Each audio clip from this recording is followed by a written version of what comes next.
आइए प्रार्थना करें। हे सर्वशक्तिमान ईश्वर दीनदयालु सामर्थ्य अनुग्रहकारी पिता, आपके प्रिय पुत्र हमारे उद्धारकर्ता पवित्र प्रभु यीशु मसीह के नाम से आपके चरणों के तले आते हैं प्रभु। सारे मन सारे हृदय से आपको धन्यवाद देते हैं प्रभु कि आपने प्रभु अपनी दया अपना प्रेम हम सभी भाई बहनों के जीवन में बनाए रखा प्रभु। और आज इस मीठी संगति में प्रभु हम सभी भाई बहनों को जुड़ने में आपने हमारी सहायता की है प्रभु। आपको कोटि कोटि धन्यवाद देते हैं प्रभु। हर एक बातों को आपके सम्मुख रखते हैं प्रभु। हमारे जो भाई बहन जुड़े हैं प्रभु, हर एक के साथ हो लीजिए प्रभु, हर एक की आत्मा में अगुवाई करें प्रभु। और जो अभी नहीं जुड़े हैं प्रभु, जो जुड़ना चाहते हैं प्रभु, हर एक के संग साथ हो लीजिए प्रभु और हर एक की अगुवाई करें प्रभु की जो प्रिय अंकल में होकर आप हमें भली बातों को सिखा रहे हैं प्रभु। आपके जीवित वचनों को प्रभु बहुतायत से हम तक पहुंचा रहे हैं प्रभु। उन वचनों को प्रभु हम भली रीति से प्रभु समझ सकें प्रभु और उसके अनुसार प्रभु हम उस अंत के दिनों के लिए प्रभु अपने आप को तैयार कर सके प्रभु। जिस विषय में प्रभु कल हम देख रहे थे प्रभु कि आपने हमारे लिए एक मुकुट रखा है, एक प्रतिफल रखा है प्रभु, उसे हम पाने के लिए प्रभु किसी भी रीति से न चूकें प्रभु। और किसी भी रीति से प्रभु हम आपके द्वारा त्यागे न जाएं प्रभु, परंतु प्रभु जब आपका आगमन हो प्रभु हम सभी की आत्मा प्रभु आपके ग्रहण के योग्य पाई जाए प्रभु, ऐसी दया को चाहते हैं। और नेटवर्क को प्रभु, हर एक सिस्टम को प्रभु आपके हाथों में सौंपते हैं प्रभु कि किसी भी प्रकार की कोई बाधा ना हो प्रभु। और जो अंकल के द्वारा आपके उपदेश को हमारे मध्य रखा जाए प्रभु, उसे हम बहुतायत से सुन सकें प्रभु। हर एक बातों के लिए आपको धन्यवाद देते हैं प्रभु और छोटी सी दुआ पवित्र प्रभु यीशु मसीह के नाम से मांगते हैं, आमीन। आमीन। एक बार फिर से हम लोग आज के दिन प्रकाशित वाक्य की कुछ बातों पर ध्यान करेंगे। और तब मैं जब प्रार्थना में था, प्रभु ने मुझे बताया कि कुछ बेसिक चीजें जिनके बिना आगे की बातें समझ में नहीं आएगी, या जिन बातों को हम ध्यान कर रहे हैं उन बातों को ठीक से समझने के लिए कुछ बेसिक बातें हैं पहले अध्याय के, उन पर अपना ध्यान फिर से केंद्रित करेंगे। और इसलिए फिर से एक बार हम लोग वापस प्रकाशित वाक्य 1 अध्याय से आरंभ करेंगे। इस पत्री के लिखे जाने का मूल कारण क्या है और क्या वो हमको बताना चाहता है, वहां से यदि पहले पद से नहीं ध्यान करेंगे तो हमको नहीं समझ में आएगा। और तब ये यूहन्ना जो था माध्यम था, जैसे मैं माध्यम हूँ वैसे ही उसको माध्यम के रूप में परमेश्वर पिता ने यूज किया। और तब वो ये शुरू ही पहला शब्द जो है प्रकाशित वाक्य का, वो बताता है कि ये यीशु मसीह का प्रकाशित वाक्य है। और इसलिए इन बातों पर एक बार फिर से हम लोग गंभीरता पूर्वक ध्यान करेंगे। कुछ चीजें मैं मिस कर रहा था और नए लोग भी हैं, इसलिए बेसिक बातें यदि नहीं देखेंगे तो नए लोगों को शायद ना समझ में आए। इसलिए फिर से हम लोग थोड़ा सा पीछे वापस आएंगे। पढ़िए, Fan ji, read it. Revelation 1:1-3। Revelation chapter 1, verses 1 to 3. This is a revelation from Jesus Christ, which God gave him to show his servants the events that must soon take place. He sent an angel to present this revelation to his servant John, who faithfully reported everything he saw. This is his report of the word of God and the testimony of Jesus Christ. God blesses the one who reads the words of this prophecy to the church, and he blesses all who listen to its message and obeys what it says, for the time is near. क्योंकि समय निकट है, इसलिए इन बातों को ठीक ठीक ध्यान करना आवश्यक है।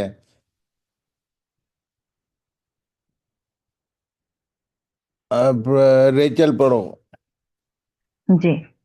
प्रकाशित वाक्य 1 यीशु मसीह का प्रकाशित वाक्य जो उसे परमेश्वर ने इसलिए दिया कि अपने दासों को वे बातें जिनका शीघ्र होना अवश्य है दिखाए। और उसने अपने स्वर्गदूत को भेजकर उसके द्वारा अपने दास यूहन्ना को बताया, जिसने परमेश्वर के वचन और यीशु मसीह की गवाही अर्थात जो कुछ उसने देखा था उसकी गवाही दी। धन्य है वह जो इस भविष्यवाणी के वचन को पढ़ता है और वे जो सुनते हैं और इसमें लिखी हुई बातों को मानते हैं, क्योंकि समय निकट आया है।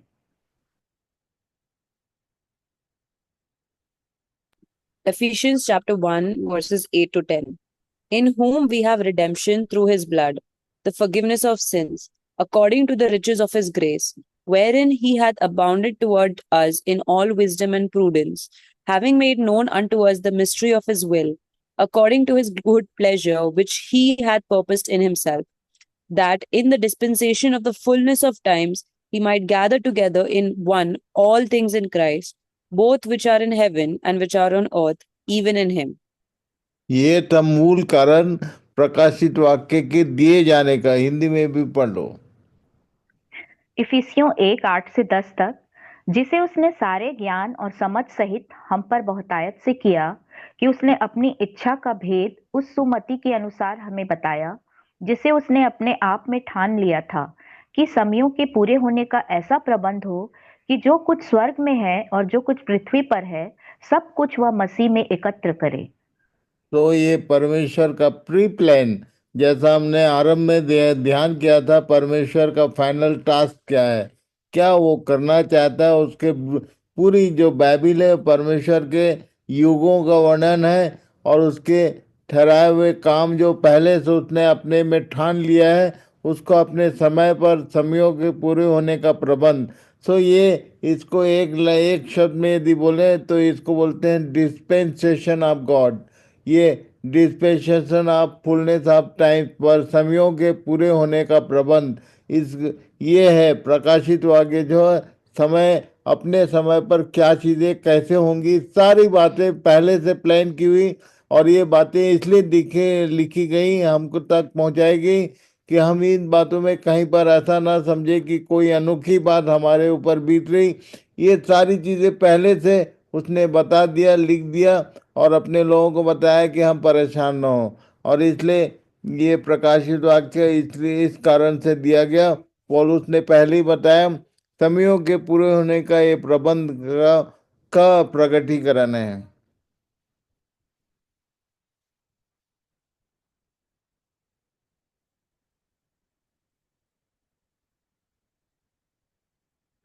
रेवलेशन प्रकाशन का जो की वर्ड, ये जो बुक का नाम है, उसका एग्जैक्ट वर्ड मीनिंग क्या है, पढ़िए।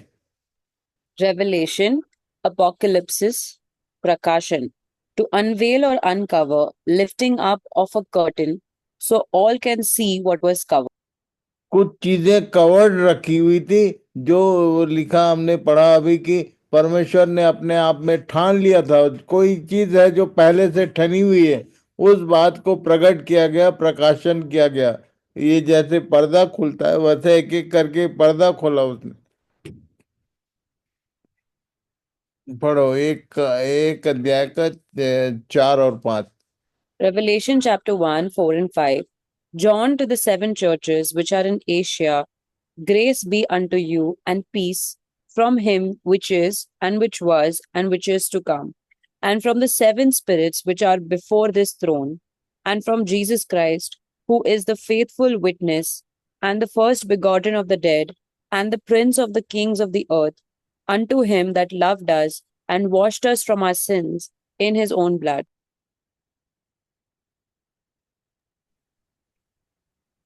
प्रकाशित वाक्य 1, 4 और 5।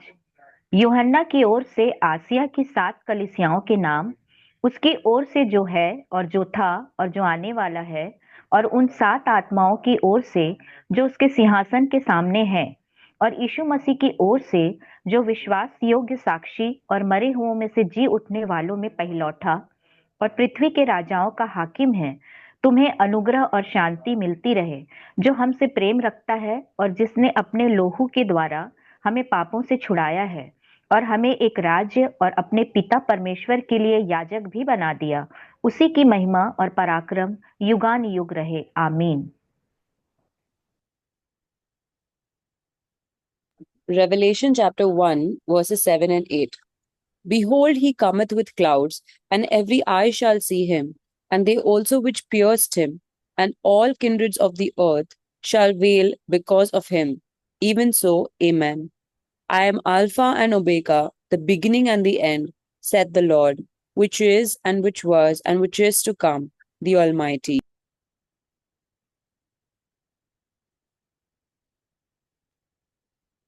प्रकाशित वाक्य 1, 7 और 8। देखो, वह बादलों के साथ आने वाला है, और हर एक आंख उसे देखेगी, वरन जिन्होंने उसे बेधा था वे भी उसे देखेंगे, और पृथ्वी के सारे कुल उसके कारण छाती पीटेंगे। हाँ, आमीन। प्रभु परमेश्वर वह जो है और जो था और जो आने वाला है, जो सर्वशक्तिमान है, यह कहता है कि मैं ही अल्फा और ओमेगा हूँ। क्योंकि वो आने वाला है, बादलों के साथ आने वाला है, हर एक आंख उसे देखेगी और उसको देख के कंफ्यूज ना हो। और इसलिए उसने अपना आने वाला जो उसका रूप है उसको सबसे पहले प्रकट किया।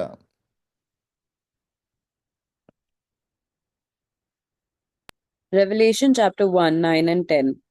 I, John, who also am your brother and companion in tribulation and in the kingdom and patience of Jesus Christ, was in the isle that is called Patmos for the word of God and for the testimony of Jesus Christ.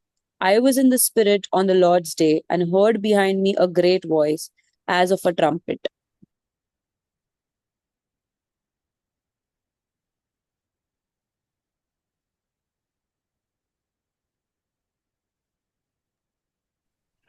प्रकाशित वाक्य 1, 9 और 10। मैं यूहन्ना, जो तुम्हारा भाई और यीशु के क्लेश और राज्य और धीरज में तुम्हारा सहभागी हूँ, परमेश्वर के वचन और यीशु की गवाही के कारण पतमुस नाम टापू में था कि मैं प्रभु के दिन आत्मा में आ गया और अपने पीछे तुरही का सा बड़ा शब्द यह कहते सुना कि जो कुछ तू देखता है उसे पुस्तक में लिखकर सातों कलीसियाओं के पास भेज दे, अर्थात इफिसुस और स्मुरना और पिरगमुन और थुआतीरा और सरदीस और फिलेदेल्फिया और लौदीकिया में। दो दो शब्द है यहाँ पर। ये पतमुस नाम टापू में था और प्रभु के दिन, ये दो बातों पर हम लोग ध्यान करेंगे। ये पतमुस नाम टापू में क्यों था, क्यों वहां गया था? तो ये पतमुस नाम टापू में गया नहीं था, इसको वहां ले जाके डाला गया था रोमन एम्परर ने। और इसको मसीह की गवाही के कारण जो क्लेश की स्थितियां बनती थी, जो पुराने नियम के नए नियम के जो संत हुए, जितने जो प्रेरित थे, इन सबको या तो मार दिया गया या तो क्रूस पर चढ़ाया गया, या इसको क्या किया गया था, इसको एक जलते हुए खौलते हुए तेल की कढ़ाई में डाल दिया गया था और तब ये वहां से पैदल चल के बाहर आ गया। ऐसा इसके विषय में जो इतिहास है वो ये बताता है कि योना जो है खौलते तेल की कढ़ाई से बाहर आ गया चल के, जिसके कारण रोमन एम्पायर बहुत नाराज हुआ और उसने इसको पतमुस नाम टापू, जैसे हमारे भारत देश में काला पानी एक जगह होता था पहले, जो अपराधी होते थे उनको वहां डाल दिया जाता जहां से वापस नहीं आया जा सकता। पतमुस नाम टापू भी वैसी ही जगह थी उस एरिया में। और तब वहाँ ये रोमी शासन के द्वारा, रोमी शासकों के द्वारा वहाँ डाल दिया गया था। और तब लिखा है कि प्रभु के दिन मैं आत्मा में आ गया। मैं प्रभु के दिन के विषय में बताना चाहता हूँ। आज के दिन कई लोग प्रभु के दिन के वैल्यू को नहीं समझते हैं। क्यों इसी दिन उसने ये सारा दर्शन पाया? मैं आपको बताना चाहता हूँ, यदि प्रभु के दिन के महत्व को आप अपने जीवन में समझेंगे तो आपको भी ये हो सकता है इससे भी बड़ा दर्शन मिले। प्रभु सहायता करे कि हम उस दिन के विषय में ठीक ठीक समझें। ये प्रभु का दिन बोलते किसको है? Read it. लॉर्ड्स डे, प्रभु का दिन, यूहन्ना 20 का 1। सप्ताह के पहले दिन मरियम मगदलिनी भोर को अंधेरा रहते ही कब्र पर आई और पत्थर को कब्र से हटा हुआ देखा। John chapter 20, verse 1. The first day of the week cometh Mary Magdalene early, when it was yet dark, unto the sepulchre, and seeth the stone taken away from the sepulchre. तो first day of the week बोला, सप्ताह के पहले दिन। सप्ताह का पहला दिन यहूदियों के लिए शनिवार अंतिम दिन होता था, और रविवार जिसको हम लोग प्रभु का दिन बोलते हैं, वो वो सप्ताह का पहला दिन होता था। हमारा जो इंग्लिश कैलेंडर है वो मंडे टू संडे ऐसा चलता है, पर ये इनका कैलेंडर जो है वो संडे टू संडे नहीं, उनका उनका अपना जूस लैंग्वेज में हिब्रू में नाम दूसरा था। पर ये लोग शनिवार को सप्त का दिन शनिवार होता था उनके लिए। आज भी बहुत सारे लोग, एक डिनोमिनेशन है भारत देश में भी और बाहर भी होंगे, पर सेवन डे एडवेंचर बोलते हैं।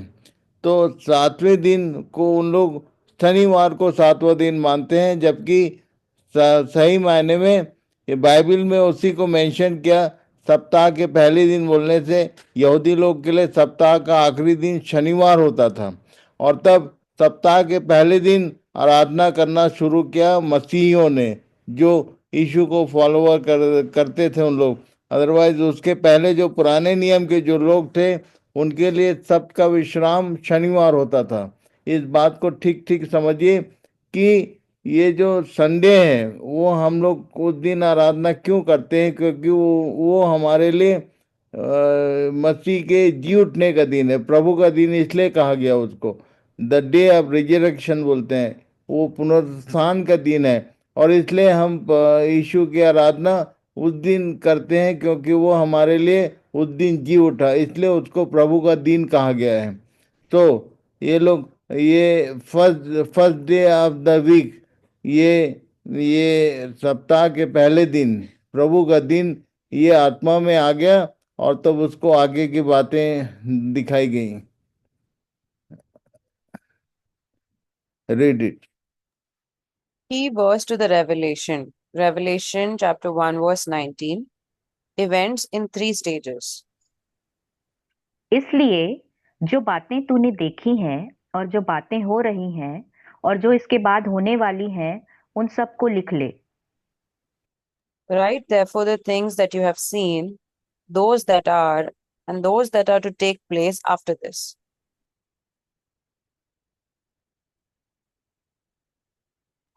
Point 1. You have seen the vision of Christ. 1 verses 9 to 20. The things which are concerning the church until the rapture. Chapter 2 verses 1 to 3. And the third one, the things which shall be there hereafter, the things after rapture. Chapter 4 verses 1 to 22. तो ये 3 भाग में है। ये इसको अभी से आप यदि नोट करते हैं, या ये मैं भेज रहा हूँ आपको स्टडी मटेरियल, उस पर ध्यान करिए। प्रकाशित वाक्य जो है ये 3 पार्ट में है। मैंने पिछले दिनों में भी इस बात को ध्यान दिलाया। द विजन ऑफ क्राइस्ट, सबसे पहले उसने, क्योंकि जो बालों पे आने वाला वो होगा कैसा, उसको देखने के लिए उसके विषय में कंफ्यूज ना हो, इसलिए उसका पूरा विजन 9 से 20 पद तक दिखाया। और उसके बाद कलीसिया का इतिहास है, उस पर भी ध्यान करेंगे हम लोग। आज आज यहाँ तक को ठीक से नोटिस कीजिए, पढ़िए क्यों ये विजन दिखाया गया। उसमें एक कारण ये भी है।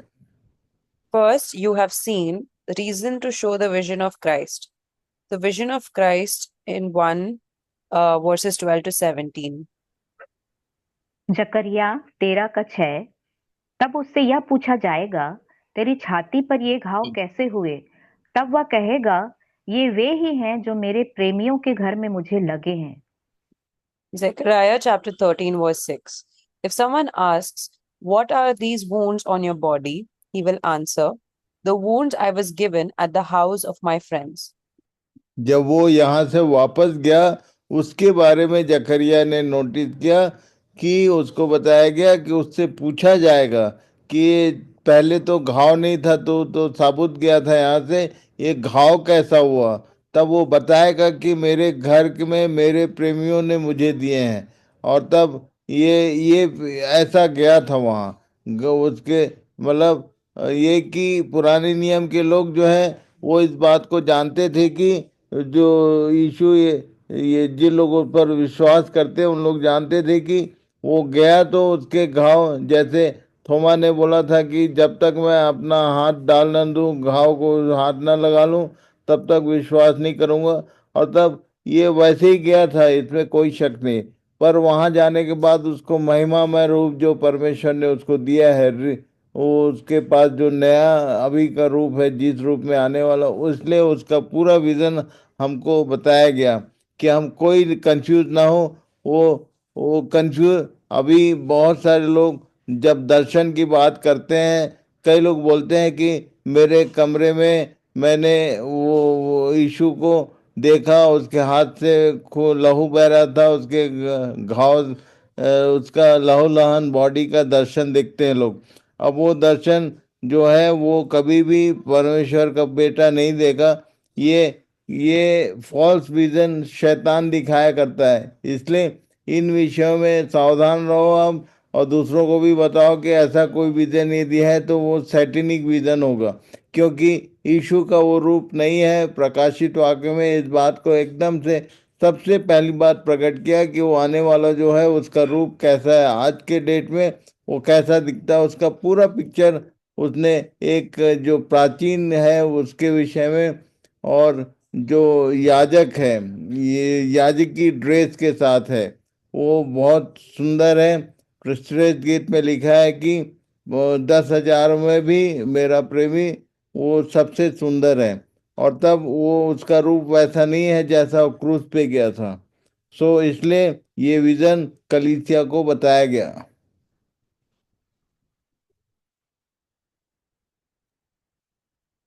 Read it.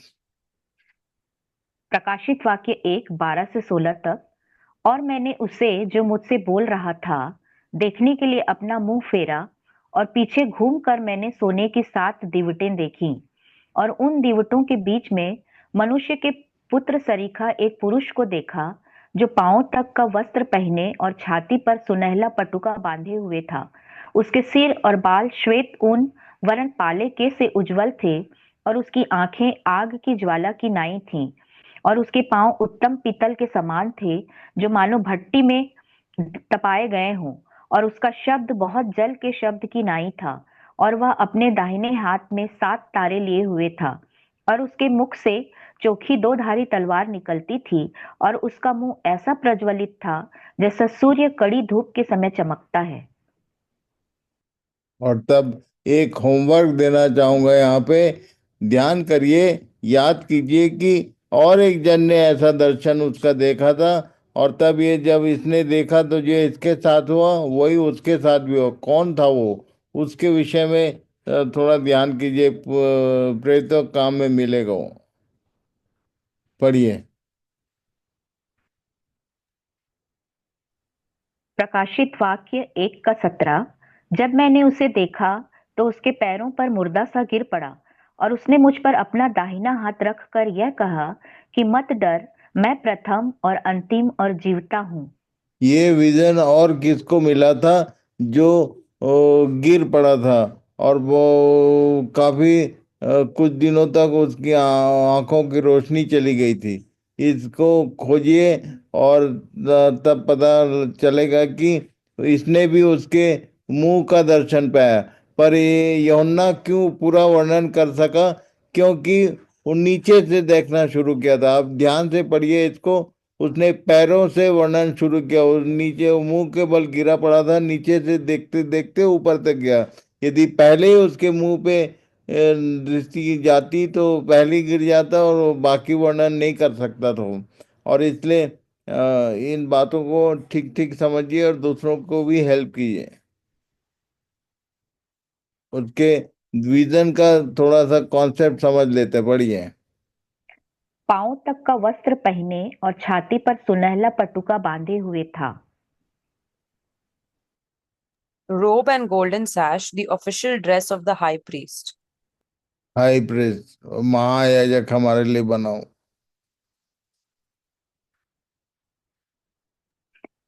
उसके सिर और बाल श्वेत ऊन वरन पाले के से उज्जवल थे। White hair, wisdom, and the dignity of age. Daniel की पुस्तक में एक बहुत प्राचीन का विजन उसने देखा, जो आकाश से उतर रहा था, ये दानियल ने देखा था। ये उसी प्राचीन का दृश्य है जो यीशु को दिया गया है। वो senior most wisdom and the dignity of age बोलता है। उसकी आंखें आग की ज्वाला की नाई थीं। Eyes like blazing fire, they penetrate and read everything hidden within corners of each of one's heart.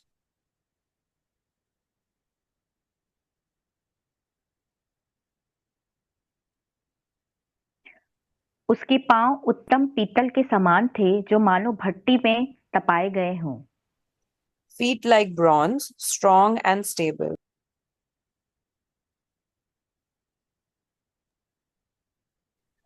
उसका शब्द बहुत जल के शब्द की नाई था।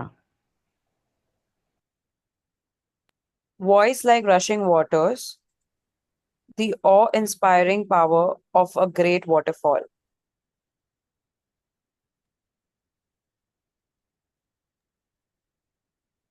वह अपने दाहिने हाथ में 7 तारे लिए हुए था। Holding 7 stars in his right hand, the right hand is shown as the source of power and protection.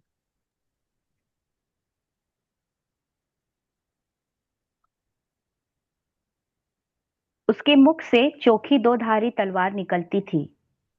Double-edged sword of his mouth, his word that aims to save the innocent and to destroy a man of war.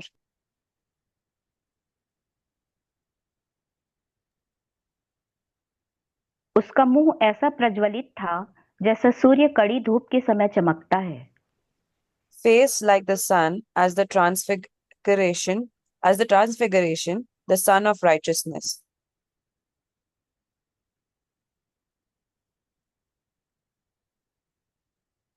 Key verse to the Revelation 1 verse 19, events in 3 stages.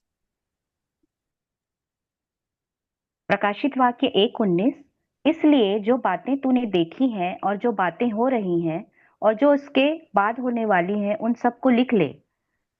Write therefore the things that you have seen, those that are, and those that are to take place after this. In events के होने का जो प्रबंध परमेश्वर ने पहले से किया हुआ उन्हीं का प्रकटीकरण यहाँ पर यूहन्ना को कहा कि कलीसिया को बता दे, लिख के उनको भेज दे।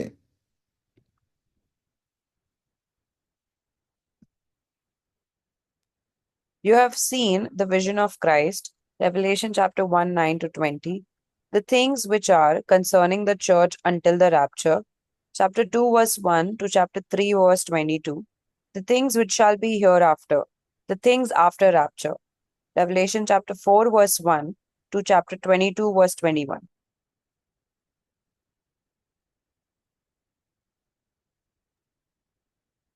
प्रकाशित वाक्य 1:20, उन 7 तारों का भेद जिन्हें तूने मेरे दाहिने हाथ में देखा था, और उन 7 सोने की दीवटों का भेद, वे 7 तारे 7 कलीसियाओं के दूत हैं, और वे 7 दीवट 7 कलीसियाएं हैं। Revelation chapter 1 verse 20, the mystery of the 7 stars that you saw in my right hand and of the 7 golden lampstands is this. The 7 stars are the angels of the 7 churches, and the 7 lampstands are the 7 churches. 7 तारे दूत और 7 सोने की दीवट। 7 stars, angels, and 7 golden lampstands.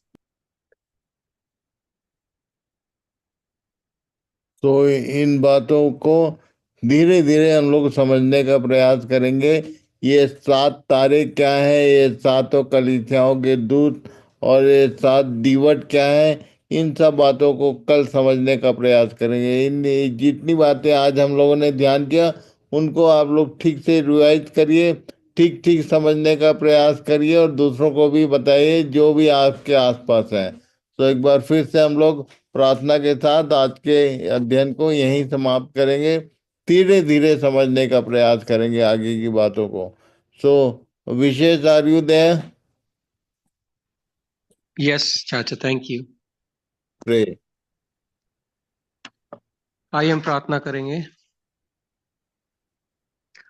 सर्वशक्तिमान, दयालु, सारी आशीषों के देने वाले, सारी समझ और बुद्धि के देने वाले पिता परमेश्वर, उन आत्मिक आंखों को खोलने वाले प्रभु जी, मैं आपसे विनती और प्रार्थना करता हूं परमेश्वर पिता, दया चाहता हूं प्रभु जी। हम मनुष्यों को आपने चुना और अपनी संगति में शामिल किया, उसके लिए धन्यवाद देता हूं प्रभु जी। पिता परमेश्वर, ये जो शब्द हमारे मुंह से निकलते हैं परमेश्वर पिता, हम जानते हैं परमेश्वर पिता कि आपकी अगुवाई में ये बाहर आ रहे हैं। होने दीजिए परमेश्वर पिता, आने वाले समय में जिस तरह से इन भेद की बातों को आप हमारे सामने आपके दास के द्वारा खोल रहे हैं परमेश्वर पिता, होने दीजिए प्रभु जी कि हमारा मुख प्रभु जी निरंतर सिर्फ आपकी बातों की गवाही, आपकी महिमा और गुणनवाद के लिए खुलने पाए पिता परमेश्वर।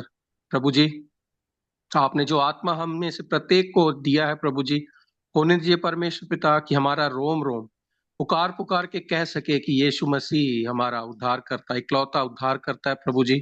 और जिन मनुष्यों के साथ हम उठते बैठते हैं, कार्य करते हैं परमेश्वर पिता, उठते बैठते हैं प्रभु जी, उन सबों को खोल खोल कर इन गहरी गहरी बातों को बताने वाले हो सके पिता परमेश्वर, जीवनों को बदलने वाले हो सके परमेश्वर पिता।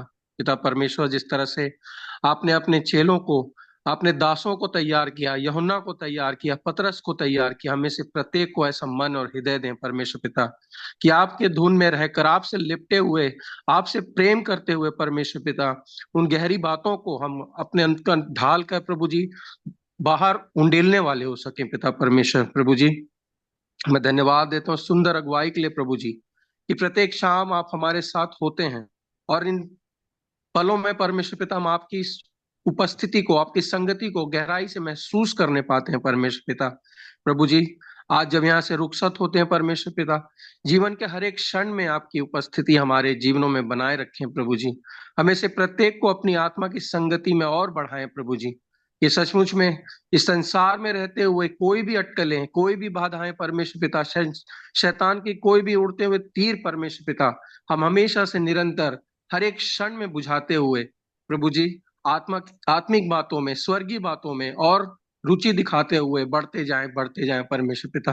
परमेश्वर पिता, एक बार फिर जब हम कल दोबारा एकत्रित होंगे, उस समय के बीच में परमेश्वर पिता आप हमारी अगुवाई करें प्रभु जी।